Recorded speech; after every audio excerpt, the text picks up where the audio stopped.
Skyscraper Day, observed on September 3, celebrates the architectural brilliance and innovation behind the towering structures that dominate urban skylines. This day honors the contributions of engineers, architects, and construction workers who bring these marvels to life. It also marks the birth anniversary of Louis H. Sullivan, an American architect known as the "father of skyscrapers," who played a significant role in modernizing urban architecture. Skyscrapers represent progress, efficiency, and creativity. They provide solutions to space constraints in growing cities, serving as homes, offices, and cultural landmarks.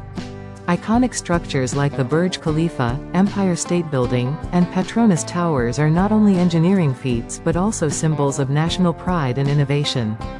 In recent years, the focus has shifted to building sustainable skyscrapers using eco-friendly designs, renewable energy, and smart technologies to reduce environmental impact. Skyscraper Day encourages discussions about how these structures shape urban living and contribute to economic growth while emphasizing the need for sustainability. On this day, we celebrate humanity's ambition to reach for the sky, and acknowledge the creative minds and skilled hands behind these towering achievements.